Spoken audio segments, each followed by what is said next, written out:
Saludos a todos, nos reencontramos esta vez para hacer una selección de recomendaciones literarias alrededor de un autor, quizás uno de los más grandes escritores latinoamericanos de los últimos 20 años, 30 años, ¿por qué no? Estamos hablando de Roberto Bolaño. Em, Algunas cuestiones que son de rigor y a las que estarán habituados los que han visto ya otras recomendaciones en este canal. Em, en primer lugar, mis elecciones se basan en exclusivamente lo que yo leí. No recomiendo nada que no haya leído o que conozca de, indirectamente por fuentes secundarias o de segunda mano. Recomiendo solamente en base a lo que leí. Eh, por supuesto, van a ser 5 obras de Roberto Bolaño, en todos los casos novelas, 5 novelas, porque también se destacó en el cuento y en la poesía, pero lo que vamos a abordar son fundamentalmente algunas de sus novelas. El criterio, por supuesto, es absolutamente subjetivo, pero estamos hablando de subjetivo de toda subjetividad. Novelas que me gustaron a mí, que me gustaron particularmente, más allá de que eh, por lo menos dos de las novelas elegidas están consideradas como las más grandes novelas del autor. Hay otras que entran en el terreno de la discusión, del debate alrededor de, bueno, junto con todas las demás, eh, se podría decir, bueno, alguna de las otras es mejor, etcétera, pero bueno, en base a lo que yo leí, estas 5 novelas son las que más me gustaron. Así que, bueno, vamos a comenzar en esta introducción con una referencia, eh, algunas referencias, datos biográficos del autor. Roberto Bolaño nació en Chile en 1953, se trasladó con su familia a México en 1968, año clave en la historia de México de la segunda mitad del siglo XX. Recordemos, es el mismo año de la movilización estudiantil que provocó la invasión del ejército a la ciudad universitaria de la UNAM y, por supuesto, mucho peor, la masacre de Tlatelolco. Nunca del todo esclarecida. Eh, Este contexto se presentaría posteriormente varias veces en la obra del autor como una referencia fuertemente generacional. Si no a la generación de él, sí por lo menos a la generación que participó activamente en ese momento de la militancia y de las vanguardias en México. Bueno, en México DF continuó sus estudios secundarios hasta que los abandonó para dedicarse a leer y escribir diariamente.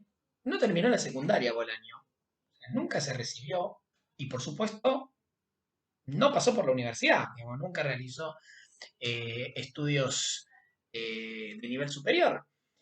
En 1973, entusiasmado con el proceso del gobierno de la Unidad Popular de Salvador Allende, decidió volver a su país natal, pero decidió hacerlo de la peor manera, que es en un interminable viaje en micro, eh, también por momentos o en determinados trayectos a dedo e incluso en barco, lo que terminó llegando pocos días antes del golpe de Estado del 11 de septiembre, lamentablemente, donde tomaría el poder el general Augusto Pinochet, dando inicio a una larga y brutal dictadura en el país trasandino.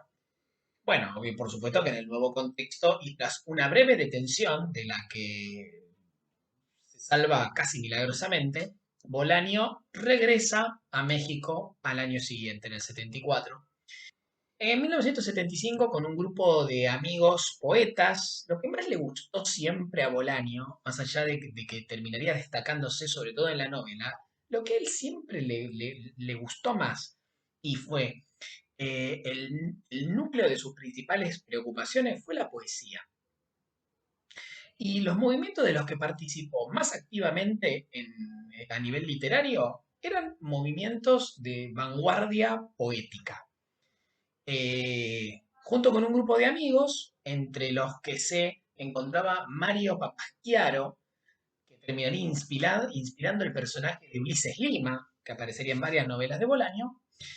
Ellos van a fundar un movimiento que va a tener uno de estos nombres estridentes típicos de las vanguardias en general y las vanguardias literarias en particular, que es el movimiento infrarrealista, que se opuso radicalmente a los poderes dominantes en la poesía mexicana y el establishment literario de este país, emprendiéndola especialmente contra Octavio Paz, que bueno, fue una referencia fundamental de la literatura mexicana en la segunda mitad del siglo XX. Bueno, emigró a España en 1977 y concretamente a Cataluña, que no sé hasta qué punto es decir que estás migrando a España, porque Cataluña vieron que es como, se reivindica una nación y en muchos aspectos se podría decir que lo es. Tras varios años de sobrevivir trabajando de lo que fuera mientras escribía sistemáticamente, en 1984 publicaría su primera novela, pero en colaboración con otro escritor, Antonio García Porta. El mismo año va a publicar su primera novela como autor individual exclusivo, que es La senda de los elefantes, que sería en 1999, o sea, muchos años después, reeditada con otro nombre, Monsieur Payne. Con el nacimiento de su primer hijo en 1990, decidió volcarse hacia la narrativa, es decir, hacia el cuento y la novela, como una manera de sobrevivir, ¿no? Digamos, como, porque entendía que si se iba a dedicar a escribir profesionalmente, los cuentos y la novela eran géneros que podían prestarse más a eh, obtener algún tipo de renta, de beneficio que le permitiera sobre todo sostener a su familia, eh, alejándose de esta manera de la poesía, pero alejándose solamente en lo que hacía a su producción más profesional y comercial, porque no vas a dejar nunca de escribir poesía y de tener la poesía como una preocupación central a nivel teórico y programático. El reconocimiento y la fama le llegarían finalmente en 1998, cuando publica Los Detectives Salvajes, ¿no? Su primer gran novela de éxito no solo comercial, sino también de crítica, y que se mereció varios premios internacionales. Sin embargo, el reconocimiento no le iba a durar mucho porque en el año 2003, después de una larga enfermedad, eh, moriría, eh, contando apenas 50 años, o sea, extremadamente joven. Esto tuvo una consecuencia curiosa, que es que buena parte de la obra de Bolaño, eh, al momento de su muerte, estaba o, o sin editar todavía, o estaba inconclusa, en estado de borrador, eh, o directamente ni siquiera en borrador, sino que era un borrador incompleto. O sea, o era el borrador con detalles a revisar, con cuestiones a revisar para poder publicar, o era un trabajo en proceso que no se había terminado. Buena parte de la obra de lo que hoy conocemos como la obra de Bolaño es la edición póstuma de toda esta nutrida producción que él tuvo. Hay obras, digamos, hay novelas, hay manuscritos, poemas, diarios personales, Y bueno, esto por supuesto, la gestión editorial de todo este patrimonio está siendo llevado por su familia. Bueno, quizás el emprendimiento más destacado en este sentido fue la publicación de la novela 2666, su última gran obra, para algunos, y yo coincido, su obra cumbre, y una de las obras cumbres de la literatura latinoamericana de los últimos 40 años. Él hasta tal punto era consciente de que, digamos, de que su enfermedad era una enfermedad terminal y a un punto también estaba preocupado por el porvenir de su familia, que él cambió el plan original de la novela, eh, digamos, estructurándola de manera tal que se pudiera publicar en 5 partes por separado, con un cronograma que le permitiera a su familia poder vivir durante muchos años de la publicación solamente de esa, digamos, de esa novela en partes, ¿no? O sea, finalmente la reproyectó para que se editara en como 5 novelas distintas. Sin embargo, su familia, en un gesto que los enaltece, eh, conociendo la intención original de él y que se trataba, sin lugar a dudas, de la obra de su vida, eh, o viéndose enfrente a lo que podía llegar a considerarse la obra definitiva de un autor, decidieron publicarla como una única novela en 5 partes, pero como una única novela, o sea, en un solo volumen, gigantesco, gigantesco, eh, que tal como él hubiera querido en realidad. En cuanto a su obra publicada y a manera de síntesis y cierre de este apartado, la obra de Boloño consiste en 7 libros de poemas, 12 novelas, 5 libros de cuentos y algunas recopilaciones de ensayos, entrevistas y otros escritos. Eh, hasta el momento. Cada, cada 2, 3 años aparece alguna nueva publicación de manuscritos que aparecieron de él, etcétera. Eso se va llevando, vieron cómo es la industria editorial, así que sobre esto no vamos a abundar, es lo que hay. Así que cada tanto nos deleitan con alguna nueva revelación de la obra de Bolaño. Eh, Así que bueno, dicho esto, pasamos ahora sí a la selección de...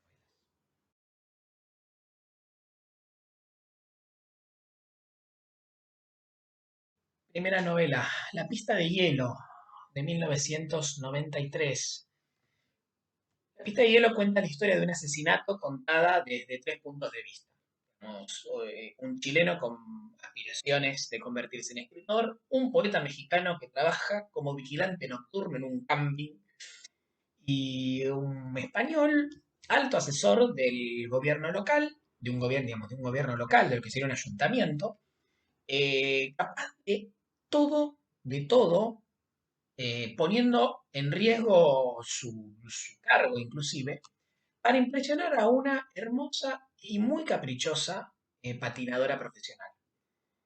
Estos relatos fragmentados avanzan intercalados y cada testimonio, por supuesto, difiere respecto de lo que sucedió exactamente. O sea, ustedes lo que van a tener son 3 visiones de un mismo acontecimiento, de manera tal que el autor juega un poco acá con el género policial. De la misma manera que hiciera, por poner una referencia que la verdad no sé si viene al caso, pero como hiciera Akira Kurosawa en Rashomon, ¿no? Un mismo acontecimiento relatado desde distintas perspectivas. Eh, Aunque la historia en realidad, este coqueteo con el policial es una excusa, porque la historia, el relato trata de la fascinación con la belleza, la idealización que esto genera, la desilusión posterior y la búsqueda de algo significativo por parte de personas con vidas totalmente amesetadas y desencantadas. Si bien la temática recuerda al drama existencial, Bolano introduce las marcas de estilo sarcásticas e irónicas que van a estar presentes en toda su obra, cambiando regularmente el tono de la novela. Esta es una de sus primeras obras, pero ya en ella se pueden apreciar las marcas de estilo eh, de, y las estructuras que va a utilizar en buena parte de su obra el autor. Siguiente, el Tercer Reich. Esta obra está escrita en primera persona, digamos, fue publicada en 1989 originalmente, pero fue publicada muchísimo tiempo después. ¿Vieron esto de que lo que comentábamos en la introducción, el problema de de la obra de Bolaño que quedó sin publicar por su temprana muerte? Bueno, este es uno de esos casos. Fue publicada en 2010 esta novela. La obra está escrita en primera persona, como decía, a modo de diario, de una especie de diario personal, abarcando un periodo vacacional, el periodo vacacional del protagonista, que es un joven alemán que se llama Udo Berger y su novia Ingeborg, en un balneario de Cataluña. Udo es campeón de juegos de guerra, lo que serían juegos de estrategia, como el PEG, por ejemplo, y paralelamente a eso tiene un trabajo de oficina típico, digamos, promedio, que le permite tener una vida acomodada. Es muy narcisista, muy antisocial, prefiere quedarse en la habitación estudiando alternativas de su juego de estrategia antes que salir con la novia a disfrutar de la playa, del sol, etc. El juego de estrategia que lo obsesiona y que se lleva a las vacaciones y que estudia permanentemente es un juego que se llama el Tercer Reich y que es un juego de estrategia, por supuesto, basado en la Segunda Guerra Mundial. En sus vacaciones, ellos conocen a otra pareja de alemanes con quienes van a conocer el lado oscuro de la noche local, así como personajes ambiguos, oscuros, como el lobo y el cordero, eh, y sobre todo el quemado. El quemado, que es un marginal, solitario, misterioso, pero muy tranquilo, muy templado, que trabaja en la playa, y a la misteriosa y seductora administradora del hotel donde se hospedan, que se llama Frau Else. Esto es típico de las novelas de Bolaño, esto de que aparezcan personajes que conoces solamente a través de un apodo que da cuenta del nivel de gran turbidez, como el lobo y el cordero, y que van demostrando lo oscuro que son con el correr de la historia. En el transcurso del relato comienzan a suceder acontecimientos que poco a poco van desnaturalizando la estadía de Udo en ese lugar, en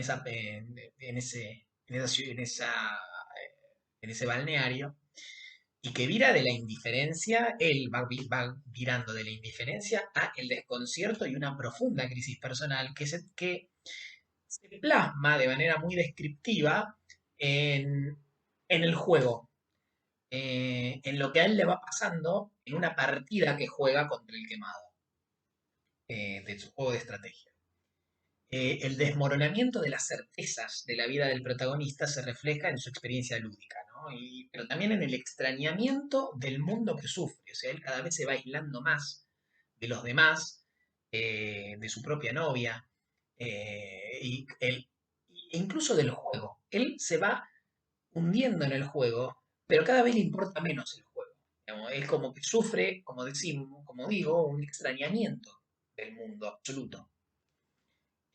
Algunos han interpretado la novela en clave de metáfora de la disolución de la memoria histórica del siglo XX, a principios de la década del 90, la negación a través del olvido, cosa que fue común a buena parte de América Latina después en lo que, en lo que fue la reconstrucción democrática posterior a las dictaduras de los 70. Y también otros lo han interpretado como la persistencia de la tragedia mediante irrupciones repentinas y violentas, ¿no? Todo a escala de este grupo de personas, de lo que le pasa al protagonista en una ciudad pequeña. Eh, pero bueno, Estructuralmente es bastante distinta a la anterior, porque acá tenés el relato de una persona a manera de diario. eh, pero bueno, muy recomendable. Siguiente, decir que esto es una novela es ser impreciso, pero bueno. La literatura nazi en América, obra de 1996. Este libro es una especie de diccionario biográfico ficticio de escritores americanos, simpatizantes o militantes del nazismo vernáculo. A mí es uno de los que más me gusta, me reí muchísimo, muchísimo leyéndolo. La estructura es exactamente como lo dijimos al principio, cada capítulo está dedicado a un personaje, a uno de estos escritores. Indica el nombre del personaje, digamos, sus fechas de nacimiento y muerte, seguida de una breve relación de su obra literaria, de sus ideas políticas y de las actividades vinculadas a ambos. Las semblanzas de estos historios personajes son por momentos tan similares a la trayectoria y desarrollo reales de la extrema derecha latinoamericana que uno cae en la tentación de intentar deducir el posible modelo de referencia de cada uno. Eh, y realmente es así, porque digamos, los que tienen conocimiento de, de la historia de la derecha y sobre todo de la extrema derecha en América Latina, sobre todo de los personajes del campo cultural, escritores, poetas, lo que sea, que yo pienso acá en Argentina, en Leopoldo Lugones, eh, o en determinados revisionistas como Ramón Lol y otros. Uno piensa en esos personajes, en lo que fue la obra de esas personas y su vinculación a eh, organizaciones de extrema derecha y además el apoyo que ellos hicieron desde una perspectiva fuertemente elitista y aristocrática, pero también muy poética, como en el caso del fascismo italiano sucedió en su momento con D'Annunzio, por ejemplo, nos hace, te obliga a tratar de ver en los distintos casos, bueno, ¿y este a quién se parece? ¿Este a quién se parece? ¿De dónde lo sacó? Pero bueno, es pura especulación. La historia del último escritor del libro, Carlos Ramírez Hoffman, sería recuperada, esto era algo habitual en Bolaño, eh, y es algo inevitable de ver en su obra en la medida en que buena parte de la misma no llegó a ser editada por él, sino que fue editada posteriormente a su muerte. Entonces, claro, este ejercicio por el cual un escritor toma ideas de una novela que todavía no publicó para reutilizarla en otra obra a la que le está dando prioridad es bastante común. Y se ve mucho en los casos como Bolaño de escritores que murieron dejando una buena parte de su obra sin editar en vida. De manera tal que hay motivos, personajes y demás que se van a repetir. mm, a veces no tanto porque fuera esa la voluntad del escritor, sino porque el proceso de trabajo lo impuso así. Pero bueno, este personaje sería recuperado y ampliada su historia en la novela corta Estrecha Distante. Sería publicada en ese mismo año, más o menos, en 1996. Y ahora La Obviedad, la primera gran novela de éxito de Bolaño, la que lo llevó a la fama, Los Detectives Salvajes, de 1998. Una, esta es como la primera expresión acabada del estilo, de la estructura, de los tópicos, de los intereses del autor. La primera parte transcurre en México DF, en el fin de año de 1975, y la tercera en el desierto de Sonora, al principio del año 1976. Es una novela en tres partes, por lo tanto. Eh, La segunda parte consiste en fragmentos correspondientes a testimonios de numerosos personajes que reconstruyen las vivencias entre los años 76 y 96 de los poetas Arturo Belano y Ulises Lima, en quienes muchos han visto alter egos de eh, de Papasquiaro, que mencionábamos hace un rato, amigo personal de Bolaño y compañero en el movimiento infrarrealista, y eh, el mismo Bolaño en el caso de Arturo Belano. Eh, Vivencias que estos dos personajes tuvieron a lo largo del mundo en un recorrido demencial sobre el que hablaremos un poco más ahora. El relato es, en general, sobre todo el de la segunda parte, es un gran homenaje al movimiento infrarrealista que, eh, que, que encabezaron el mismo Bolaño y Papasquiaro, eh, y que en la novela eh, es renombrado como real visceralismo, ¿no? Bueno, la primera parte, Mexicanos Perdidos en México, en esta parte el protagonista, García Madero, narra cómo conoce a los poetas del real visceralismo, ¿no? Y cómo conoce a Ulises Lima y Arturo Belano, cómo poco a poco va abandonando los estudios y alejándose de su familia para involucrarse más con este grupo, con la literatura,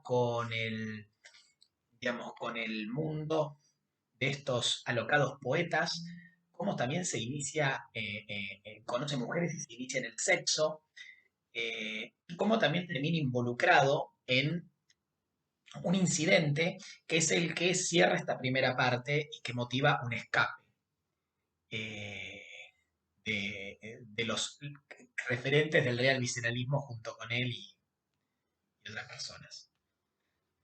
Parte, Los Detectives Salvajes, la que tiene el nombre de la misma novela, que es la más larga, está compuesta por una multiplicidad de testimonios de personas de la más diversa índole que recuperan la figura de Cesárea Tilgero, una poeta misteriosamente desaparecida y que es referente fundamental de los real visceralistas, que son una auténtica obsesión de Belano y de Lima. Paralelamente a esto, lo que se ve es la deriva del movimiento real visceralista, en particular de Belano y de Lima, a lo largo del mundo, un poco también buscando a esta poeta, tratando de averiguar qué fue de esta poeta, como cifrando en ella la clave de la renovación de la literatura mexicana y de lo que le dé sentido a su vida y a su movimiento, ¿no? Eh, y la última parte, Los Desiertos de Sonora, retoma la, la narración interrumpida de la primera parte con García Madero, recoge las entradas de su diario durante el año 1976, continúa en su escape de las personas que lo estaban persiguiendo a raíz del incidente del final de la primera etapa y llevan a la culminación la búsqueda de Cesárea Tinajero, sin que digamos, por supuesto, qué fue o qué resultado tuvo. Bueno, la novela es extremadamente creativa porque echa mano a todos los géneros posibles. Es un poco policial, es un poco relato de iniciación, es una crónica periodística, es un thriller, es una road movie. Eh, Sin embargo, algunos han visto en ella un intento fragmentario de contar la búsqueda identitaria de una generación a través de la literatura y al margen de lo socialmente establecido, pero sobre la base del margen que dejó o que dejaron los fracasos y las derrotas de la década del 60 y del 70. O sea, la literatura se convierte así en el último recurso que le quedó a los hijos de las luchas del siglo XX para intentar retomar algo parecido a un proyecto transformador. Finalmente, para cerrar, como corresponde, 2666. La única, no, bueno, la única no, pero novela póstuma, publicada en el año 2004, apenas un año después de su fallecimiento. Miren lo que es esto, miren lo que es esto. A ver. 1000 páginas.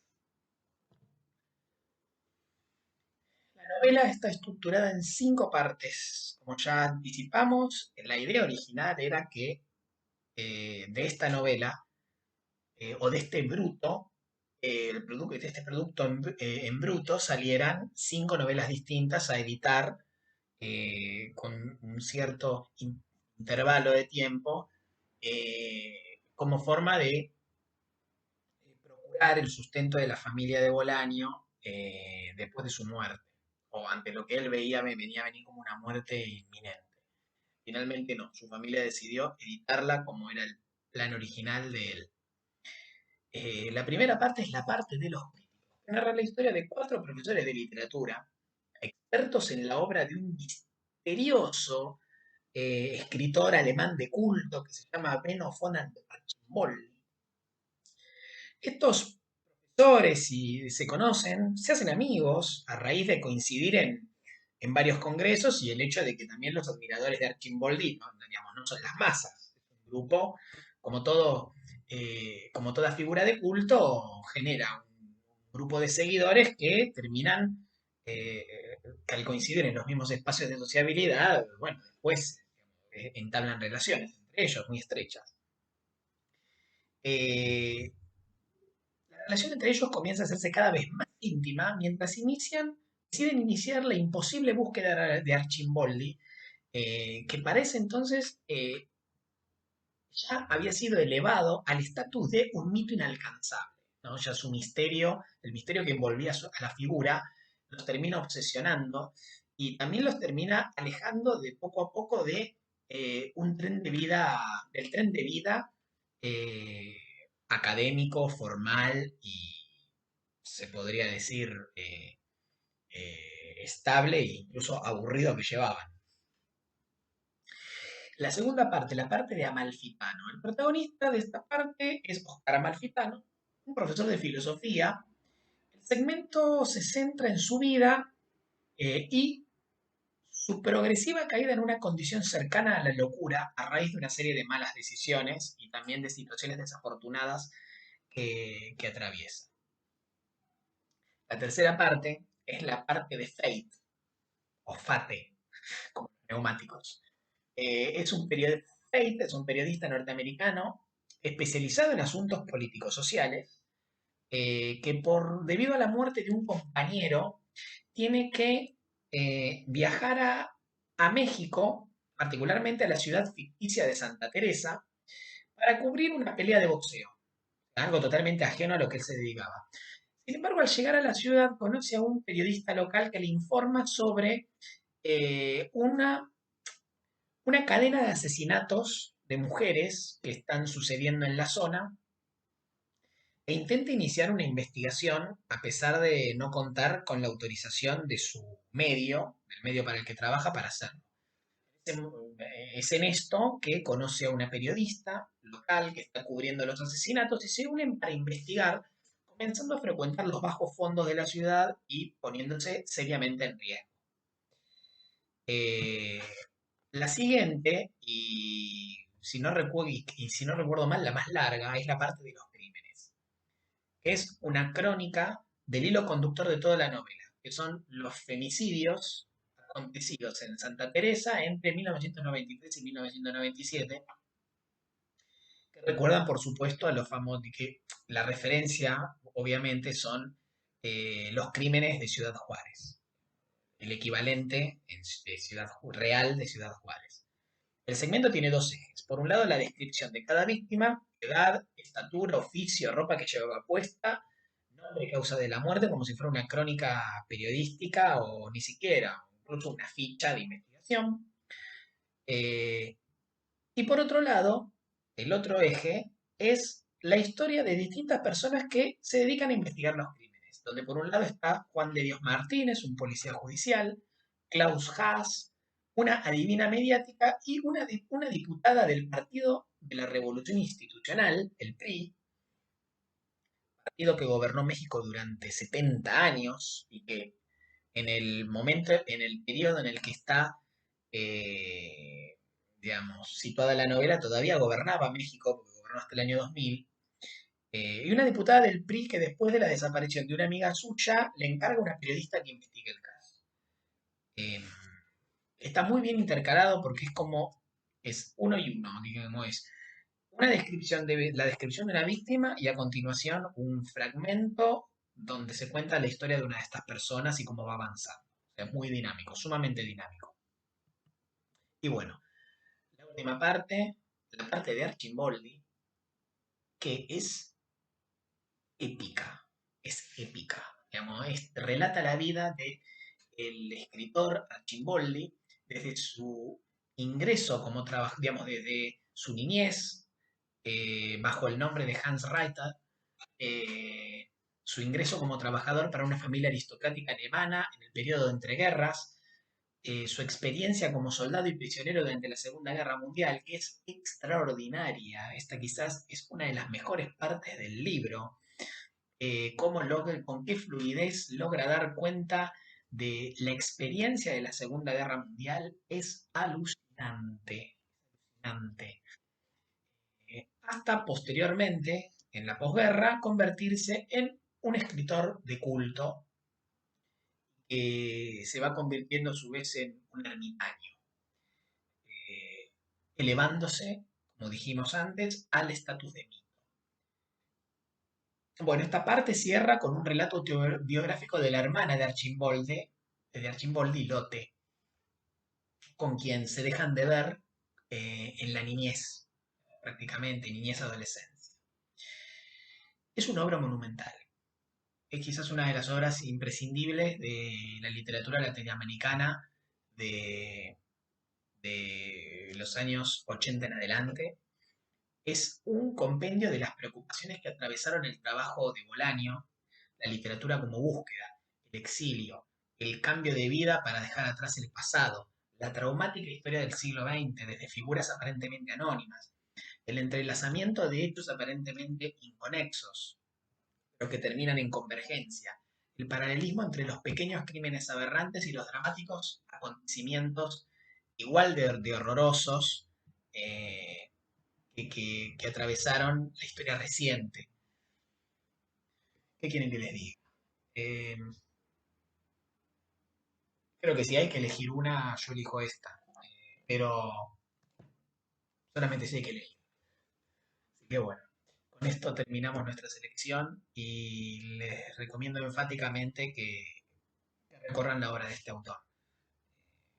Lean lo que quieran. Hay como podrán ver, hay de todo tipo de extensión, libros de todo tipo de extensión, de estructura, etcétera y demás. Bueno, nos vemos la próxima.